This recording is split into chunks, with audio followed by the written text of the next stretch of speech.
வந்து நிதிஷ். நான் first standard படிக்கிறேன். என் ஸ்கூல் நேமு வந்து மகரிஷி வித்யா மந்தர். நான் 3 வேர்டு ரெக்கார்ட் பண்ணியிருக்கேன். இன்னைக்கு என்ன ரெக்கார்ட் பண்ணீங்க? இன்னைக்கு வந்து வேர்ல்ட் ரெக்கார்ட் பண்ணியிருக்கேன்.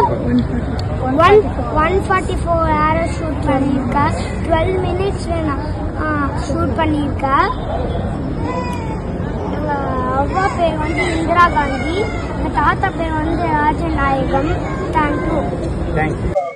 இந்த வளரும் இளைய சமுதாயத்தை நல்வழிப்படுத்துகின்ற இந்த விளையாட்டு விழாவில், இந்த திறமையை காட்டுகின்ற வில்வித்தை விழாவிலே பங்கேற்கும் வாய்ப்பை கொடுத்தமைக்காக திரு ரத்னசபாபதி அவர்களுக்கு நன்றியை தெரிவித்துக் கொண்டு என்னுடைய கருத்துக்களை சொல்ல வருகின்றேன். அதாவது இப்பொழுது சமுதாயத்தில் மலிந்து கிடக்கின்ற தவறான வழிகளுக்கினிடையே சிறு வயது முதலே மாணவர்களையும் இளைஞர்களையும் நல்வழிப்படுத்துறதுங்கிறது மிகவும் சிரமமான காரியம். பெற்றோர்களுக்கு அது ஒரு சவாலாக இருக்கிறது, ஆசிரியர்களுக்கும் எல்லோருக்குமே அது ஒரு சவாலாக இருக்கிறது.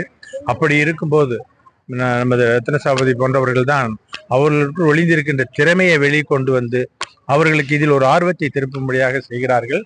அவ்வாறு செய்யும் போது அவர்கள் இப்ப நம்ம சமீபத்தில் பார்த்தோம், மிகப்பெரிய அளவுல செஸ் போட்டியில வெற்றி பெற்ற ஒரு இளைஞர், அவர் குடும்பத்துக்கே, அவர் எல்லாரும் மருத்துவராக இருக்கும்போது அவர் மட்டுமே வந்து ஒரு விளையாட்டில மிகப்பெரிய சாதனை படைத்து அந்த குடும்பத்துக்கு இருந்தாரு. அதே மாதிரி எல்லாரிடம் எவ்வளவோ திறமைகள் ஒளிஞ்சிருக்கிறது. அதை கொண்டு வருகின்ற அவர்கள் கிடைப்பதுதான் நம்ம கஷ்டம். அந்த பணியை செய்கின்ற ரத்னசபாபதி மிகவும் பாராட்டுதலுக்குரியவர். பெற்றோர்களும் தன்னுடைய குழந்தைகளுக்கு இருக்கிற அந்த திறமையை கண்டறிந்து அவர்களுக்கு அந்த வாய்ப்பை தேடி சென்று அவர்களுக்கு பெற்றுத்தர வேண்டும். அந்த மாதிரி பண்ணாங்கன்னா நம்ம சந்திக்கிற சில இளைஞர்கள்லாம் வழி தவறி போறதெல்லாம் நம்ம அன்றாட செய்தித்தாள்கள்ல பாக்குறோம். தவறான வழியில போய் நடவடிக்கைகள் உள்ளாறதெல்லாம் பாக்குறோம். அதெல்லாம் இல்லாம நம்முடைய குழந்தைகளை காப்பாற்றுவதற்கு இது போன்ற வழிகள் தான் மிகவும் சிறந்தது. அந்த வகையிலே இந்த முயற்சியை அவர்களுடைய ரத்னசபாபதி அவர்களுடைய முயற்சியை நான் பாராட்டுகின்றேன். அதுக்கு ஒத்துழைப்பு தந்த எல்லோரு பெற்றோரையும் சரி, இதை வெளிப்படுத்துகின்ற மீடியாக்களாகிய நீங்களும் இதை வந்து நீங்க வெளிப்படுத்துகிறீங்கன்னு சொன்னா நிச்சயமா இது போய் சேரவங்களுக்கு போய் சேர்ந்துச்சுன்னா அவர்களுக்கு ஒரு ஆர்வம் ஏற்படும். நம்முடைய குழந்தைகளை இது போன்ற வகையில இருக்கு, இந்த மாதிரி ஒன்று இருக்குங்கிறத ரொம்ப பேருக்கு தெரியாது. எனக்கே வந்து நேற்று வந்து பேசிட்டு இருக்கும்போது ஒருத்தர் குறிப்பிட்டார், வேற ஒரு விளையாட்டத்தை பற்றி, ஒரு அண்ணாமலை காம்பெட் கராத்தே இருக்கு இல்லையா, அதுல ஒலிம்பிக் வரைக்கும் போறது மாதிரி வாய்ப்பெல்லாம் இருக்குது. அதே மாதிரி இப்ப இந்த இதுலயும் இருக்கு. எந்தெந்த விளையாட்டுல அந்த மாதிரி ஒலிம்பிக் வரைக்கும் போய் திறமையை காட்டக்கூடிய வாய்ப்புகள் இருக்கு. இண்டிவிஜுவலா தனிப்பட்ட முறையில ஒரு கூட்டாக செய்வதை விட தனிப்பட்ட முறையில காட்டக்கூடிய ஒரு வாய்ப்பு இருக்கிறது. அது மாதிரி இதுல கலந்துக்கிறவங்களுக்கு படிப்புலையும் அவர்களுக்கு சலுகை காட்டுறாங்க.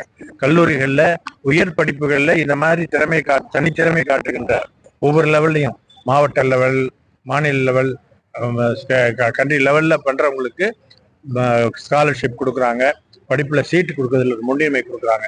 இந்த வாய்ப்பெல்லாம் இருக்குங்கிறது எவ்வளவு பேருக்கு தெரியுங்கிறது தெரியல. அதனால அதையெல்லாம் கொண்டு செல்வதற்காக இந்த மீடியாக்கள் நீங்கள் எடுக்கிற முயற்சி வெற்றி பெற வேண்டும் என்று இந்த சந்தர்ப்பத்தில் கூறிக்கொண்டு எனக்கு வாய்ப்பளித்தமைக்காக நன்றி கூறுகின்றேன். நன்றி, வணக்கம். இன்றைய விழாவிலே, இன்றைய விளையாட்டு விழாவிலே வேர்ல்டு ரெக்கார்டை பிரேக் பண்ணியிருக்காங்கன்னு சொல்றாங்க. கேட்பதற்கு மிகவும் மகிழ்ச்சிகரமாக இருக்கிறது. அதுதான் இந்த மாதிரி வாய்ப்பு கொடுக்கும் போதுதான் அவர்களுக்கு உற்சாகம் ஏற்பட்டு இந்த தங்களுடைய திறமையை வெளிக்கொண்டு வருவதற்கு பண்ணுவாங்க. உண்மையிலே இதெல்லாம் பாராட்டுதற்குரியது. இன்னும் இதை பார்த்து விட்டு அடுத்த இதுல கலந்து கொண்ட மாணவர்கள் மனத்துக்குள்ள இருக்கும், வெளியே சொல்ல மாட்டாங்க, இருக்கும். நம்ம இதை முறியடிக்கணுங்கிற என்ன உற்சாகம் அவங்களுக்கு இருக்கும்.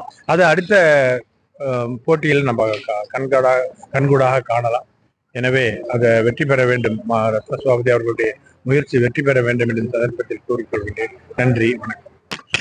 என் பேர் தன்விதா மாலினி. நான் 5th ஸ்டாண்டர்ட் படிக்கிறேன். வேல்மால் பக்கத்துல. நான் வந்து தொடர்ந்து 4 இயர்ஸா ஆர்ச்சரி ப்ராக்டிஸ் பண்ணிருக்கேன் அர்ஜுன் ஆர்ச்சரி அகாடமியில. நான் என் கோச்சுக்கும் என் பேரண்ட்ஸ்க்கும் என் அண்ணனுக்கும் தேங்க்ஸ் சொல்றேன். என் கோச் பேரு மிஸ்டர் கே ரத்னசபாபதி சார். எங்க அப்பா பேரு என் சதீஷ்குமார். எங்க அம்மா பேரு வி ஸ்ரீ பத்மஜா. என் அண்ணா பேரு ருத்ரா.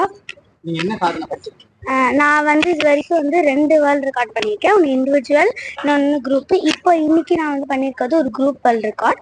144 hours வந்து 12 minutes 12 secondsல முடிச்சிருக்கேன். இங்கே வந்து எல்லா கெஸ்ட்டு எல்லா பேரண்ட்ஸ்க்கும் சப்போர்ட் பண்ணதுக்கு ரொம்ப தேங்க்யூ. இது போல வேர்ல்டு ரெக்கார்ட் பண்ணணும்னு நினைக்கிற மற்ற ஸ்டூடெண்ட்ஸ் எல்லாம் எப்படி ஒரு மைண்ட் செட் உருவாக்குறீங்க? அவங்களுக்கு இன்ட்ரெஸ்ட் இருந்தாலே போதும். தேங்க்யூ. என் பேர் ஆர்கே ஸ்ரீ சந்தானபாலன். நான் 7ஆம் வகுப்பு படிக்கிறேன். நான் எந்த ஸ்கூலில் படிக்கிறேன்னா Velammal matriculation higher secondary school முகப்பேரில்.